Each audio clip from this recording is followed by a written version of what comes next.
ارکان کانگریس کا پاکستان سے متعلق لکھا خط صدر بائیڈن کو موصول۔ ترجمان امریکی محکمہ خارجہ میتھیو ملر نے تصدیق کر دی، کہا اراکین کانگریس کو مناسب وقت پر جواب دیں گے۔ پاکستان میں جمہوریت کو برقرار دیکھنا چاہتے ہیں۔ امریکہ کی ڈپٹی اسسٹنٹ سیکرٹری نے اسلام آباد میں پاکستانی نمائندے سے ملاقات کی۔ پاک امریکہ تعلقات میں انسانی حقوق کی حمایت پر زور دیا گیا۔ بانی پی ٹی آئی کی اہلیہ اور بہنوں کی رہائی میں امریکی کردار کے سوال پر جواب دینے سے گریز۔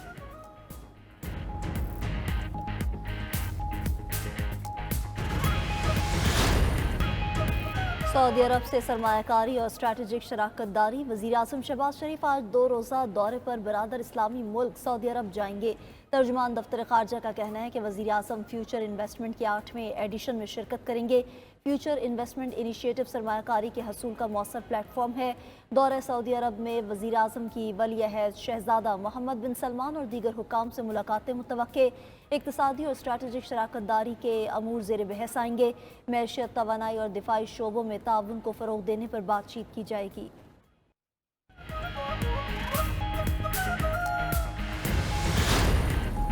مسلم لیگ نون کے صدر نواز شریف لندن میں مختصر قیام کے بعد امریکہ پہنچ گئے۔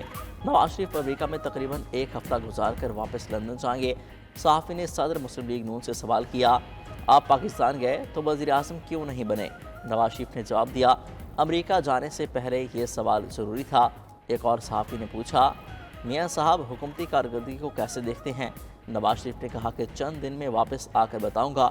وزیر اعلیٰ پنجاب مریم نواز بھی آئندہ ہفتے لندن پہنچیں گی۔ وہ نواز شریف کے ساتھ یورپ روانہ ہوں گی۔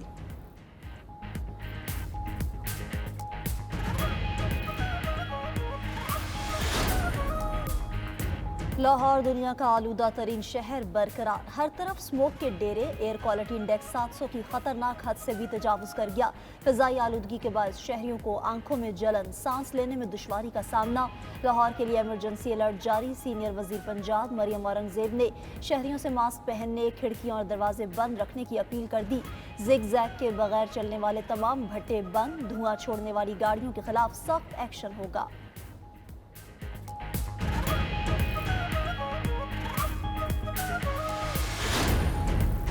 سپریم کورٹ میں کیسز کا بوجھ کم کرنے کا پلان پیش۔ فل کورٹ اجلاس کا اعلامیہ جاری۔ چیف جسٹس یحییٰ آفریدی کی زیر صدارت ہونے والے اجلاس میں تمام ججز کی شرکت۔ جسٹس منصور علی شاہ سعودی عرب سے ویڈیو لنک پر شریک ہوئے۔ اعلامیہ کے مطابق جسٹس منصور علی شاہ نے مقدمات کو 1 سے 6 ماہ تک نمٹانے کا پلان پیش کیا۔ اجلاس میں بیک لاگ میں کمی اور زیر التواء کیسز پر غور کیا گیا۔ رجسٹرار سپریم کورٹ نے مقدمات سے متعلق تفصیلات فراہم کیں۔ فل کورٹ اجلاس میں زیر التواء مقدمات نمٹانے کے عزم کا اعادہ کیا گیا۔ کرمنل اور سول کیسز کو 2 اور 3 رکنی ماہر بینچز کے سامنے رکھا جائے گا۔ سپریم کورٹ میں 59,191 کیسز زیر التواء ہیں۔ کیسز کے مؤثر انتظام کے لیے آئی ٹی کا استعمال کیا جائے گا۔ تجاویز کا مقصد 1 ماہ میں عدالتی کارکردگی میں بہتری لانا ہے۔ اس کے بعد 3 ماہ اور 6 ماہ کے منصوبے پر عمل درآمد ہوگا۔ مقدمات پر پیش رفت کا جائزہ لینے کے لیے اگلا اجلاس 2 دسمبر کو ہوگا۔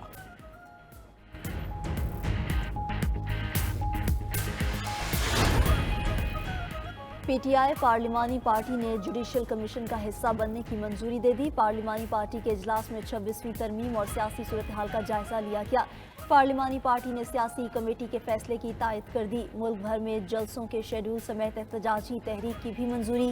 ارکان اسمبلی نے احتجاجی جلسوں میں شرکت کے لیے بھرپور عزم کا اظہار کیا۔ اجلاس میں پارٹی سے غداری کرنے والے ارکان کے خلاف سخت کارروائی کا عندیہ۔ بانی پی ٹی آئی کے خلاف قائم سیاسی مقدمات کی پیروی کے لیے قانونی حکمت عملی پر بھی غور کیا گیا۔ ادھر اسپیکر قومی اسمبلی ایاز صادق نے جوڈیشل کمیشن کے لیے حکومت اور اپوزیشن ارکان کے نام طلب کر لیے۔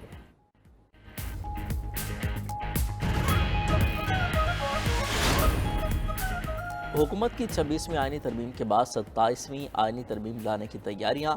پارلیمانی ذرائع کے مطابق حکومت کا خصوصی پارلیمانی کمیٹی برقرار رکھنے کا فیصلہ۔ مجوزہ آئینی ترمیم کے حوالے سے حتمی فیصلہ پارلیمانی کمیٹی ہی کرے گی۔ 27ویں آئینی ترمیم لانے پر حکومت کا متضاد موقف۔ بیرسٹر عقیل نے تصدیق، وزیر قانون نے تردید کر دی۔ مشیر وزارت انصاف اور قانون بیرسٹر عقیل ملک کا کہنا ہے 27ویں آئینی ترمیم میں فوجی عدالتوں کا معاملہ شامل نہیں، صرف بلدیاتی اختیارات اور صوبوں کے حقوق سے متعلق ہے۔ جبکہ 27ویں آئینی ترمیم آئے گی تو حکومت بین بجائے گی اور ناگ میں نکلے گا اور ناگن بھی۔ وزیر قانون اعظم جدید طارق کی 27ویں آئینی ترمیم لانے کی تردید، کہتے ہیں کہ 27ویں آئینی ترمیم کو کوئی امکان نہیں کہ آس آرائیوں سے گریز کرے۔ 26ویں آئینی ترمیم کا معاملہ سپریم کورٹ کے فل کورٹ کو دیکھنا چاہیے۔ آئینی ترمیم میں فاش غلطیاں ہیں، انہیں دور کرنے کے لیے اگر 27ویں آئینی ترمیم لائی جا رہی ہے تو ہم دیکھیں گے۔ پی ٹی آئی رہنما سلمان اکرم راجہ کی میڈیا سے گفتگو، کہا ملٹری کورٹس کے حوالے سے کوئی ترمیم آئی تو سمجھوتا نہیں کریں گے۔ Chairman P T I barrister Gohar کہتے ہیں کہ 27ویں آئینی ترمیم کا ڈٹ کر مقابلہ کریں گے۔ ایسی کوئی ترمیم نہیں ہونی چاہیے جس سے آزاد عدلیہ پر قدغن لگ جائے۔ اپوزیشن لیڈر عمر ایوب نے کہا کہ مصنوعی حکومت ملک نہیں چلا سکتی۔ مولانا فضل الرحمان کا نئے انتخابات کا مطالبہ جائز ہے۔ 26ویں آئینی ترمیم کے خلاف عدالتوں میں 3 درخواستیں دائر۔ سپریم کورٹ میں دائر درخواست میں سابق صدر بار عابد زبیری نے 26ویں آئینی ترمیم کو غیر آئینی قرار دینے کی استدعا کر دی، موقف اختیار کیا۔ ارکان سے آئینی ترمیم کی زبردست ووٹ منظوری نہیں لی جا سکتی، پارلیمنٹ نامکمل اور اس کی آئینی حیثیت پر قانونی سوالات ہیں۔ پارلیمانی کمیٹی کے ذریعے چیف جسٹس کی تعیناتی مداخلت کے مترادف ہے۔ آئینی بنچز کا قیام سپریم کورٹ کے متوازی عدالتی نظام کا قیام ہے۔ دوسری طرف بلوچستان بار کونسل کی بھی آئینی ترمیم کے خلاف درخواست دائر، اس علاقے کی جوڈیشل کمیشن کی تشکیل روکنے کا حکم دے۔ 26ویں آئینی ترمیم کے خلاف لاہور ہائی کورٹ میں بھی درخواست دائر کر دی گئی۔ دوسری طرف سپریم کورٹ نے 26ویں آئینی ترمیم سے متعلق درخواست خارج کرنے کا فیصلہ جاری کر دیا۔ سابق چیف جسٹس قاضی فائزہ نے فیصلے میں لکھا، درخواست واپس لینے کی بنیاد پر خارج کی جاتی ہے۔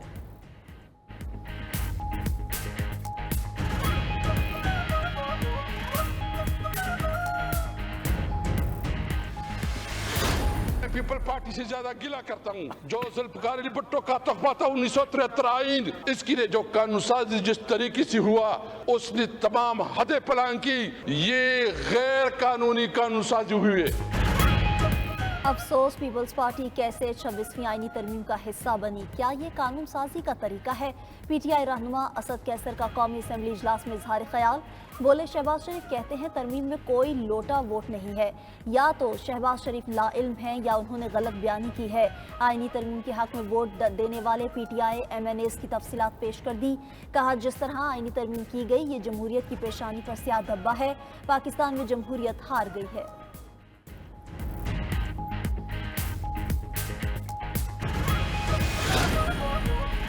26ویں آئینی ترمیم جمہوریت اور آئین کے تحفظ میں اہم کردار ادا کرے گی۔ ہم نے جمہوریت کا تحفظ کیا، آمریت کا راستہ روکا ہے۔ سربراہ جے یو آئی فے مولانا فضل الرحمان کی جے آئی خان میں گفتگو، کہا کہ خیبر پختونخوا اور بلوچستان میں پی امنی عروج پر ہے۔ عذرا کے مطابق مولانا فضل الرحمان تحریک انصاف کی سولو فلائٹ پر ناراض۔ جے یو آئی نے شکوہ کیا کہ پی ٹی آئی پارلیمانی کمیٹی کا حصہ بننے کے باوجود پیچھے ہٹ گئی۔ جسٹس منصور کو ووٹ نہ دینا حکومت کا ساتھ دینے کے مترادف تھا۔ پی ٹی آئی جے یو آئی کا ساتھ دیتی تو چیف جسٹس حکومت کے بجائے ان کی مرضی کا ہوتا۔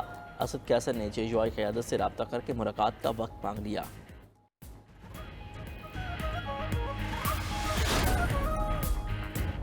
وزیر اعلیٰ سندھ نے نگران حکومت کا آپشن آئین سے نکالنے کی تجویز دے دی، بولے نگران حکومت کا کوئی فائدہ نہیں، اس کی وجہ سے کئی معاملات میں وقفہ آ جاتا ہے۔ 26ویں آئینی ترمیم سے پارلیمنٹ کا وقار بحال ہوا، اس آئینی ترمیم میں کوئی خرابی نظر نہیں آ رہی۔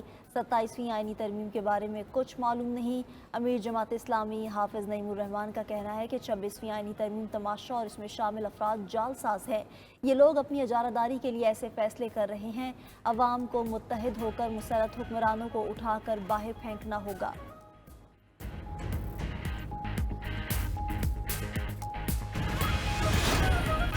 گھس بیٹھیے کی سیاست ختم ہو رہی ہے، گارم گروج اور جلاؤ گراؤ کی سیاست آخری دم پر ہے۔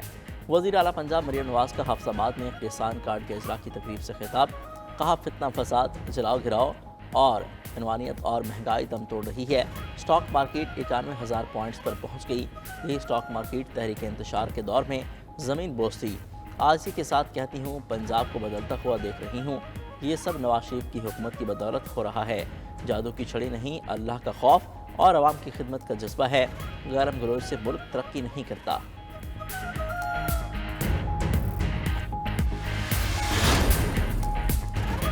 سابق خاتون اول بشرا بی بی نے گرفتاری کے خدشے پر پشاور ہائی کورٹ سے رجوع کر لیا۔ Chief justice Peshawar high court justice Ishtiaq Ibrahim آج درخواست پر سماعت کریں گے۔ توشہ کیس میں ضمانت پر رہا ہونے کے بعد سے بشرا بی بی وزیر اعلیٰ ہاؤس پشاور میں مقیم ہے۔ دوسری طرف ایڈیشنل ڈسٹرکٹ اینڈ سیشن جج نے توشہ جعلی رسیدوں کے کیس میں بشرا بی بی کی عبوری ضمانت میں 4 نومبر تک توسیع کر دی۔ اسلام آباد ہائی کورٹ نے بانی پی ٹی آئی اور بشرا بی بی کی 190 ملین پاؤنڈ ریفرنس میں بریت کی درخواستیں آج سماعت کے لیے مقرر کر دی۔ بانی پی ٹی آئی کو جیل میں بہتر سہولیات کی فراہمی کے لیے دائر درخواست پر سماعت بھی آج ہوگی۔